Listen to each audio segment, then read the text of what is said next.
Hello everyone, welcome back to the channel, and today we're going over this news article that hits rather close to home for me because I do live in the state of Michigan, so this directly affects me.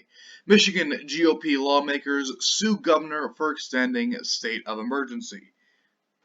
Republicans filed a lawsuit against Governor Gretchen Whitmer on Wednesday after she extended Michigan's state of emergency.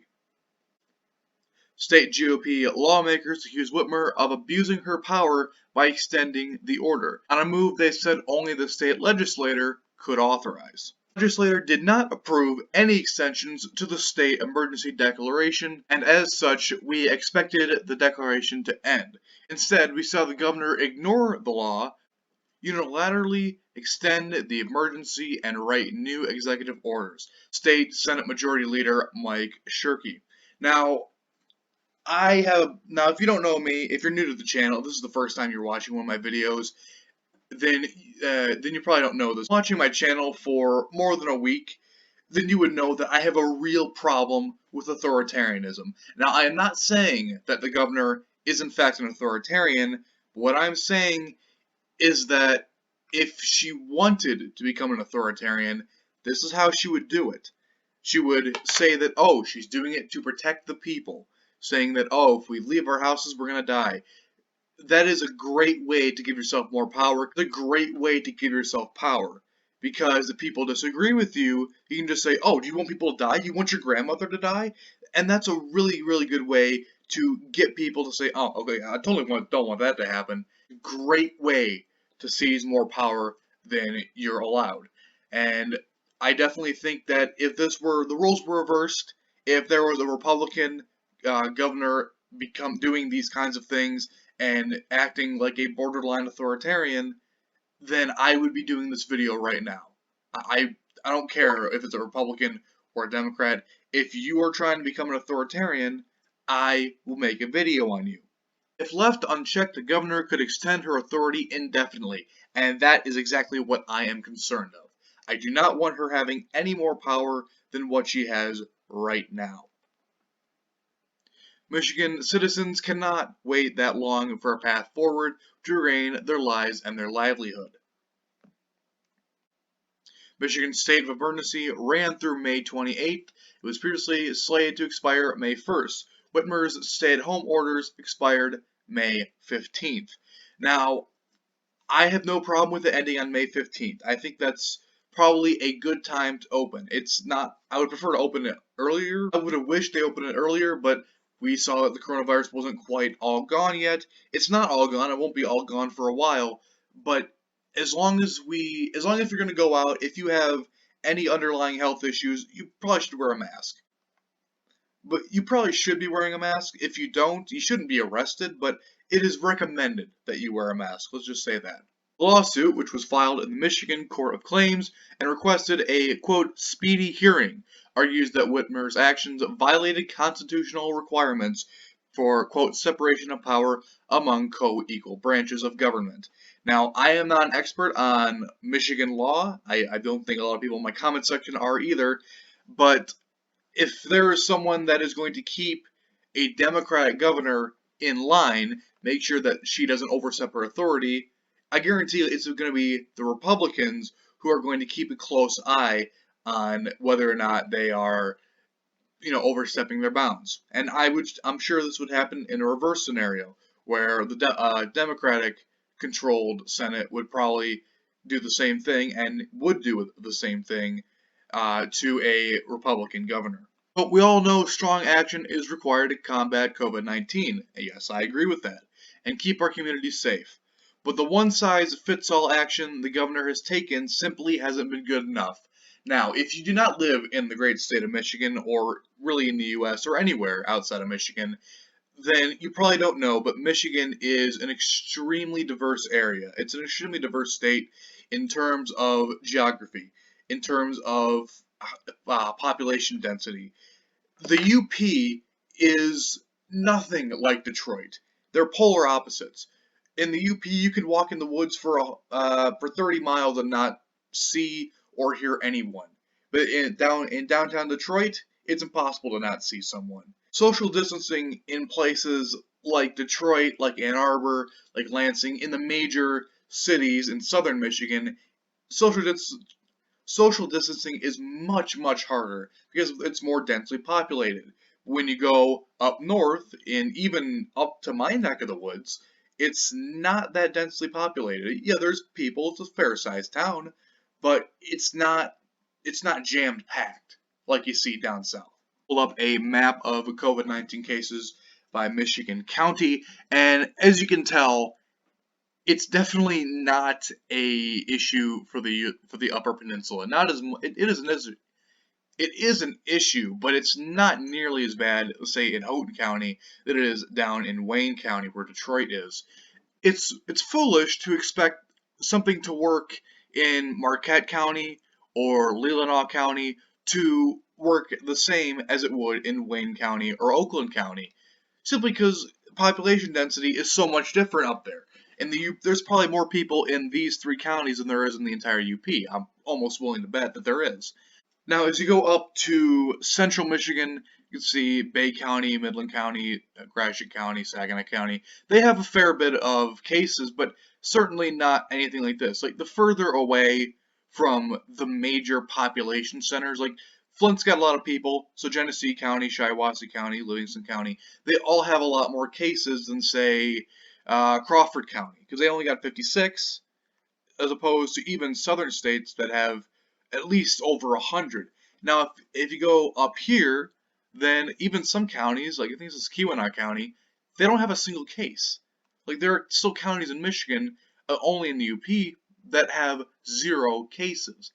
Social distancing is very easy when you live out in a very rural area where your neighbor could be a mile away. The people we represent need a better plan, and we want to work with the governor to help her do better. And that's wonderful. I'm glad to see that the Republicans aren't just attacking her and are actually trying to help her, because that is what we need in these times. This isn't the time for political games, this isn't the time for party politics, this is the time for both Republicans and Democrats to figure out what to do to stop this. And I believe that they've done a somewhat decent job. I don't agree with the governor on what she's done a lot, but that's not the point here. The legislative Republicans are suing Governor Whitmer. Meanwhile, Democrats are focused on developing real solutions for Michigan workers and families that protect their safety, health, and rights, tweeted State Senator Stephanie Chang.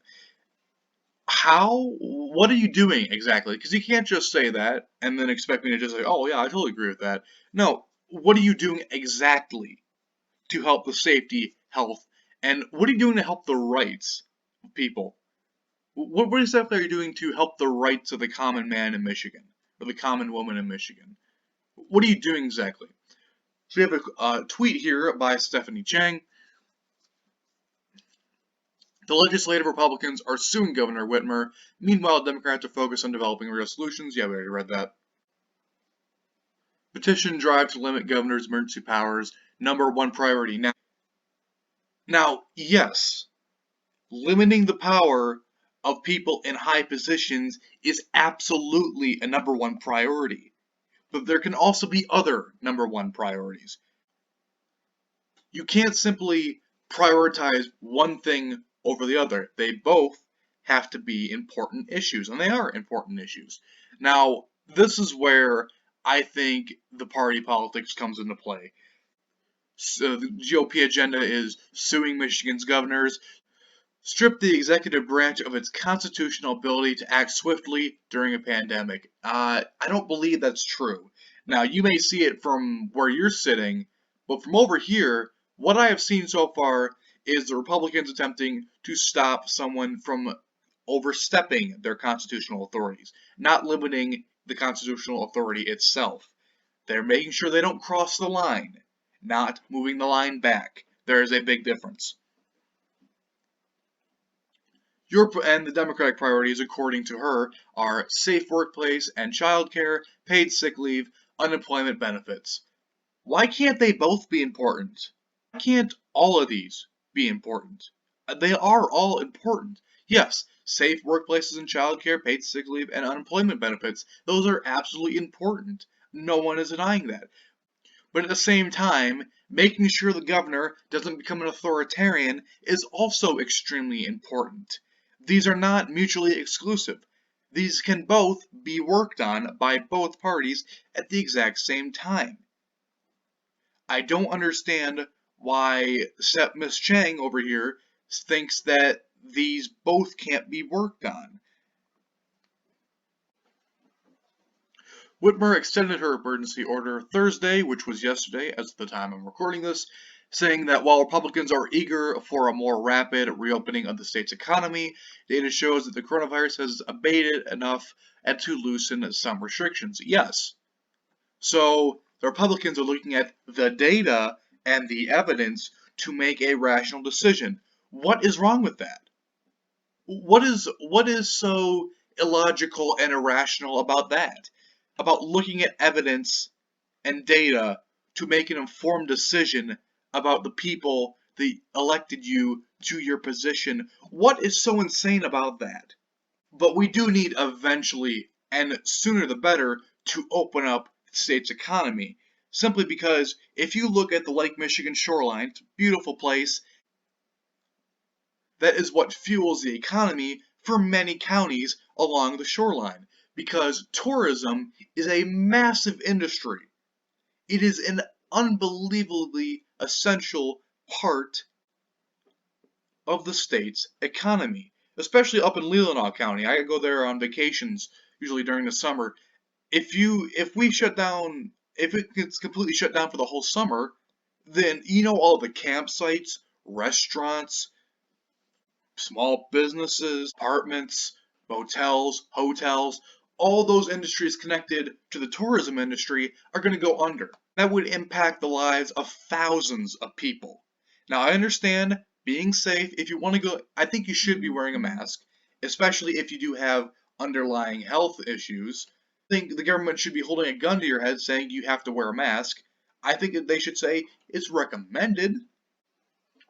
Quote, while some members of the legislature might believe the crisis is over, it is not. Common sense and all the scientific data tells us we're not out of the woods yet. True. That's why no one's advocating for a complete and absolute reopening of everything yet. It will happen eventually, and it will happen quite soon, but we're not going to return to normal pre-coronavirus for at least a year, I think, is what I'm seeing. By refusing to extend the emergency and disaster declaration, Republican lawmakers are putting their heads in the sand and putting more lives and livelihoods at risk. Well, I don't completely agree with you on that one, and I don't completely disagree with you on that one.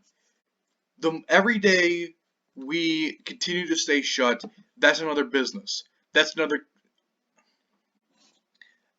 restaurant. That's another local store. That's another small business. That's another shop that is closing down. I understand that, yes, we're trying to save lives here. We're trying to make sure people don't die.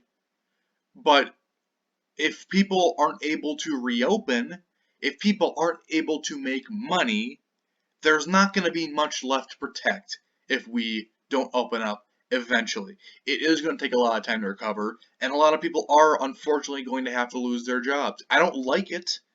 It's extremely unfortunate, but if we don't open this up as soon as we can, then even more people are going to lose their jobs. We need to cut our losses here and not extend the stay-at-home order, because I was out at the park yesterday. Yeah, I broke the social distancing rule. I was out with my friends. Come and get me. And what I saw were, I was down near the skate park. I was just walking around, and there were at least like 20 people there, all sitting next to each other talking. So at this point, people don't care. People simply are done with your social distancing and being forced to stay inside, because you can't hold people inside forever. Okay, now that it's warm out, now that the weather is nice, not today, it's cold today, but now that the weather is getting better, it's May, people want to go outside. And unless you intend to put the state on entire lockdown and have martial law, you're not going to do very well keeping people inside. A Whitmer spokeswoman told the Detroit Free Press on Wednesday that the GOP lawsuit amounts to a, quote, partisan game that won't distract the governor. Well, Governor Whitmer, if somehow you end up finding this video, which I doubt you will, but if you end up doing it, you really think that Republicans started this partisan game? Do you really think that they started this one? We all know that you're kissing up to the Democratic establishment because there have been rumors that he might be Joe Biden's VP.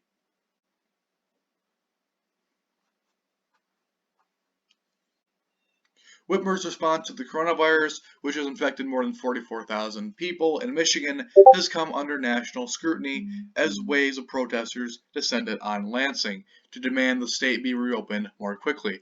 Now, about those protests, I don't entirely agree with them. I understand why they're doing it to reopen the economy, but I think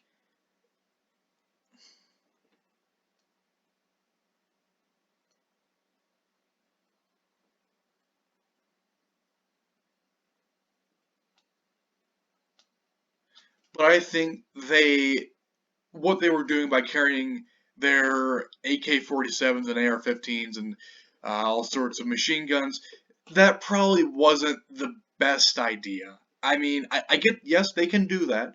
I'm not saying they can't do that.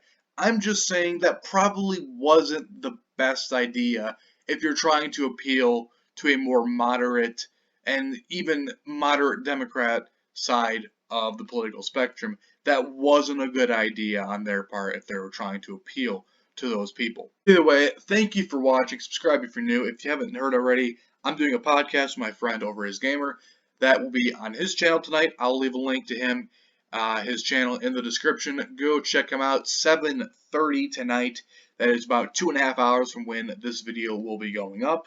So go over there. I will drop a link on my Twitter, Discord, and all my socials. Please go check that out. That'd be a lot of fun to get you guys in there. We're gonna have a lot of fun discussions about everything under the sun, and it's gonna be a lot of fun. First one is today, so hopefully you guys can go check it out. 7:30 p.m.